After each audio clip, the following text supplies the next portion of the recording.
됐습니다. 미국의 외교 정책은 제가 좀 말씀을 드리려고 하는 것이요. 지금 현재 트럼프가 왜 저러는지, 과연 트럼프는 미치광이냐, 미치광이 전략을 쓰는 것이냐, 항상 왔다 갔다 하지 않습니까? 그런데 미국의 정책, 기본적으로 미국이 왜 이렇게 2차 대전 이후에 이렇게 유엔을 가지고 저렇게 하는지는 여러분들이 한번 들어보셔야 제대로 이해할 수 있고, 신문을 볼 때도 내가 어떻게 읽어야 되는지에 대한 감이 오실 거예요. 지금 미국의 외교 정책을 만드는 사람은 트루먼입니다. 이때부터 이제 외교 정책, 이 사람도 민주당입니다. 루스벨트 대통령이 4번 당선이 됐지만은 3번째는 1월에 당선되고 4월에 죽거든요. 그래서 이 양반이 4년을 고스란히 합니다. 그리고 또 합쳐서 8년 하는데, 이때가 뭐냐면은 2차 대전이 끝날 무렵 아닙니까? 이 사람은 미주리 촌 사람이거든요. 고등학교밖에 안 나왔어요.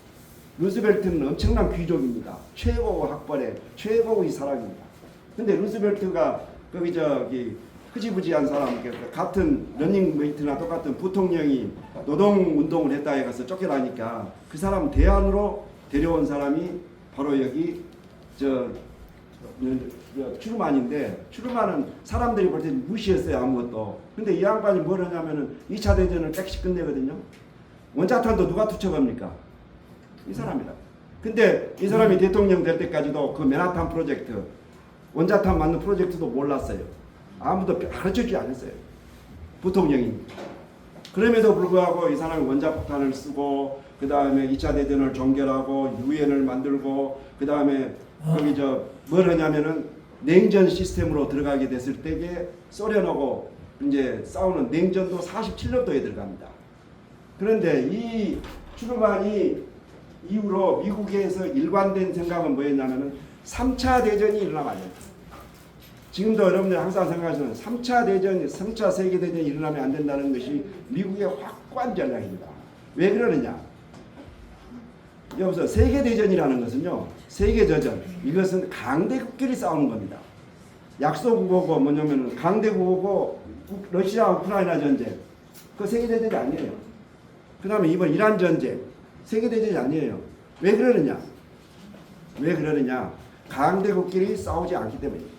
그러면 트루먼이 생각한 것은 뭐였냐면은 세계대전이 안 된다. 그러면 세계대전이 안 일어나면 어떻게 해야 되는데? 그랬더니 G2를 인정하면 안 된다는 거예요. G2라는 게 뭡니까? 제2의 뭐냐면은 강대국을 인정하면 안 된다. 왜 그러느냐면요. 나중에 또 이야기를 하겠습니다만은 그 국제연합을 만들 때에 국제연합의 개념이라는 것은 여러분 어떻게 보시면 되냐면요. 미국을 생각하시면 됩니다. 미국이 어때요? 연방국가죠. 그런 것처럼 세계가 각 연방이 돼버리면 싸울 일이 없지 않느냐.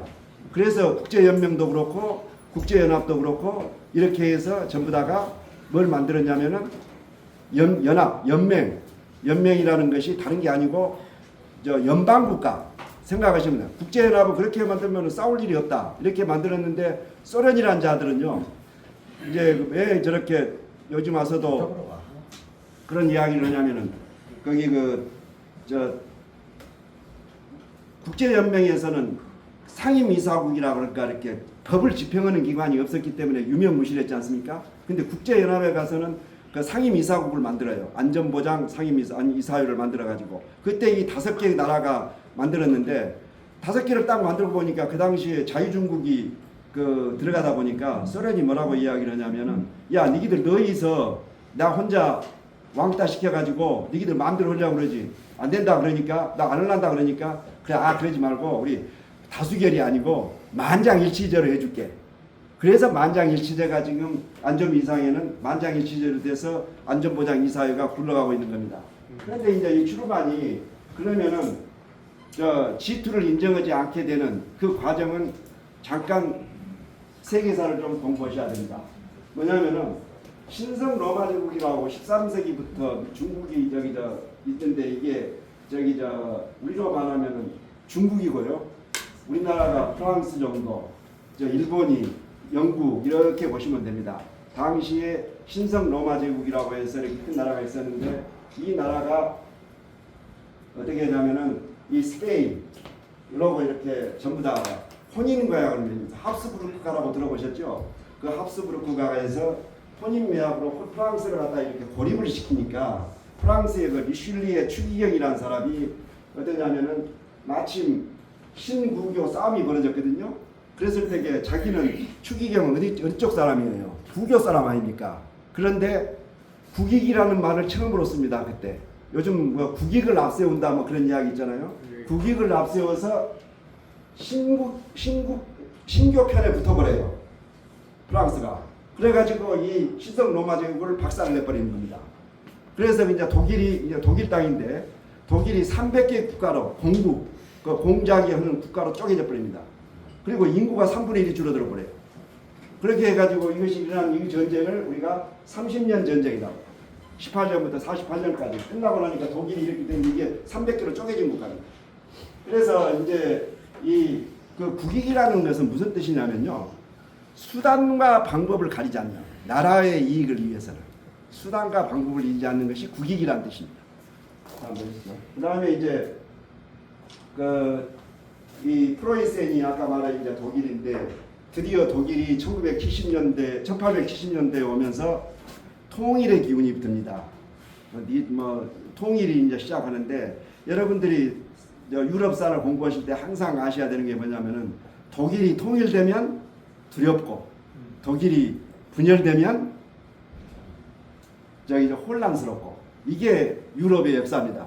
근데 독일이 드디어 통일이 되려고 하는데 누구냐면은 이 프로이센입니다. 빌헬름 1세라는 사람이 나타납니다. 이 사람이 여러분들이 잘 아시는 비스마르크 잘 아시죠? 그 다음에 이 몰트케를 내세워가지고 독일 통일에 나섭니다. 비스마르크는 어떤 사람이냐면은 4년 동안 국회를 갖다가 문 닫게 해놓고 군비 확장 없이는 독일 통일 없다 그러면서 오로지 군비 확장에 들어갑니다. 그렇게 해가지고 이 몰트케를 앞세워서 이 오스트리아를 박살을 내니까 프랑스에 있는 나폴레옹 3세가 겁이 나니까 먼저 독일을 칩니다. 그게 보불 전쟁, 프로이센 프랑스 전쟁이라고 유명한 보불 전쟁이 터집니다. 그런데 공교롭게도 이 사람이 나폴레옹 3세인데 비스마르크한테 잡혀서 포로가 돼버립니다. 황제가 포로가 돼가지고 영국 가서 죽습니다. 그러면서 프랑스가 지니까 이거 보십시오. 얼마나 웃긴가. 이게 베르사유 궁전에 가보셨죠? 가보면 거우르 방이라고 제일 큰 방이 있습니다. 거기에서 독일 제국을 선포를 합니다. 그러니까 독일 1제국이 언제냐면은 아까 신성 로마 제국, 두 번째 제국이 여기, 세 번째가 히틀러가 3제국 아닙니까? 이런 식으로 여기 보시면은 빌헬름 앞에서는 이런 식으로 한일 관계하고는 비교할 수 없는 독일과 프랑스와 관계입니다. 그래서 독일 연방이 생기는데 독일 밑에가 이제 오스트리아, 헝가리 제국이 생긴단 말이죠. 그런데 이제 재밌는 것은요, 빌헬름 2세라고 이제 카이제르 수염 여러분 많이 듣셨죠? 카이제르 황제 수염. 이 사람 수염이 어떻게 이렇게 생긴 카이제르 수염입니다. 그런데 이 카이제르 수염이 사람이 이제 20년 만에 1888년에 할아버지가 빌헬름 1세거든요. 할아버지 죽고 나서 자기가 됐는데 문제는 이 친구가 누구에 대한 콤플렉스를 갖고 있냐면은 비스마르크. 철혈 재상이잖아요. 그 사람이 20년 동안 재상을 하거든요. 이 사람 밑에까지. 근데 비스마르크는 어떤 사람이냐면요. 이걸 보시면 아시지만은 독일을 절대 다시는 분할이 되지 않게끔 하고 얘기는 지금 딱 하나입니다. 두 번째는 프랑스를 고립시키는 전쟁입니다. 그러려면 어떻게 해야 되냐면요.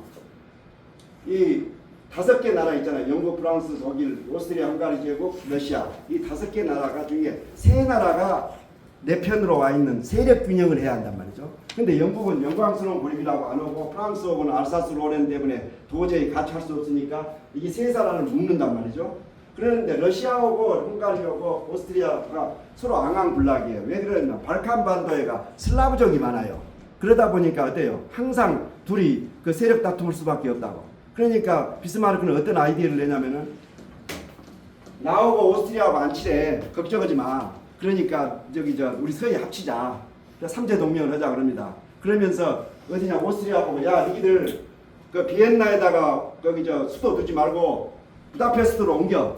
그래서 여러분들 요즘 부다페스트 가보시면 너무나 그 멋있는 국회의사당 다 있죠. 그게 여기냐면 그때 황제 국가였습니다. 황제국의 수도였기 때문에 그럽니다. 그래서 이렇게 하면서 요 둘 간에 러시아와 이 둘이가 싸우지 않게 하기 위해서는 우리들이 친하지 않다는 것을 계속 보여주는 겁니다. 그렇게 하면서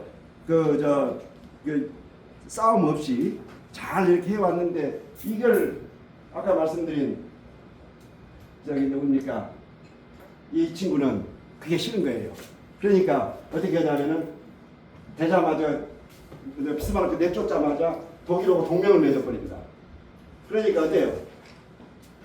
독일하고 오스트리아 동맹을 맺으니까 러시아하고 어때요? 프랑스가 바로 동맹을 맺습니다. 동맹을 맺고 그 다음에 이제 영국이 또 있잖아요. 그러면 이 둘이 맺었으면 독일은 영국하고 맺어야 되잖아요. 근데 영국한테 너무 함부로 오는 겁니다. 나 아니면은 같이 동맹할 사람 없지. 그러니까 너 내 말 잘 들어봐. 그러면서 영국이 제일 싫어하는 해군을 양성을 하기 시작합니다. 영국은 본래 육군이 없습니다. 해군만 가지고 삽니다. 육군은 어디치를 쓰느냐? 항상 유럽에 있는 약한 나라의 군대의 육군을 쓰고 자기는 항상 해군만 갖고 하거든요.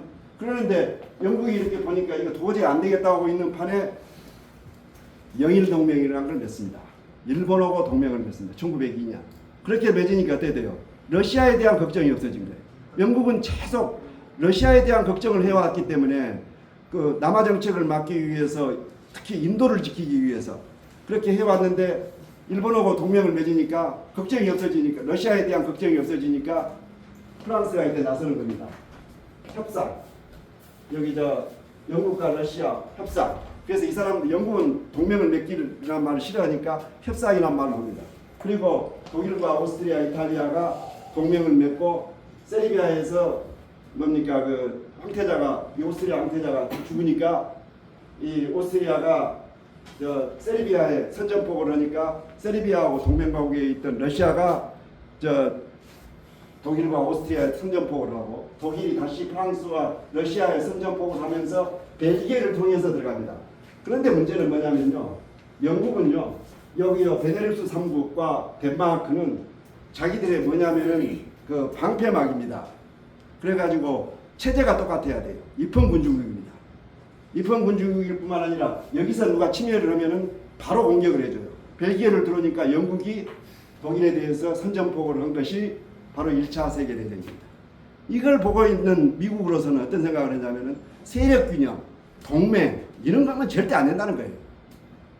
그래서 항상 요즘도 우리가 생각할 때에 그 대한민국하고 한미동맹을 맺었다 했을 때에 미국이 싫어했던 이유, 절대 관계했던 이유는 단순히 무슨 뭐 우리나라가 뭐 약소국이어서 그런 것이 아니라 이런 1차 대전의 그 경험상 아까 말씀드린 대로 절대 동맹을 맺어서는 안 되고 차라리 연방을 만들어야겠다 해가지고 국제연합을 만든 마당에 우리나라 같이 이렇게 한미동맹을 만든 것은 미국으로서는 예외로 해준 것인데도 우리나라 사람들은 되게 그렇게 잘 이해를 못하죠.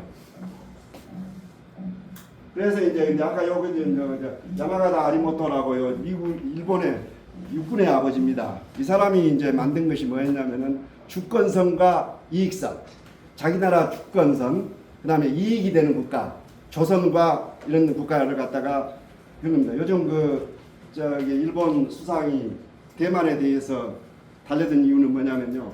자기 주권선에 있는 이익선을 침해한다고 생각하기 때문에 그런 겁니다. 그래서 그 논리를 만든 사람이 바로 이 아리모토인데 1890년도 이야기입니다. 5분간 휴식. 야, 그럴까요? 잠깐만, 그러면 그러시죠 뭐. 아니, 잠깐.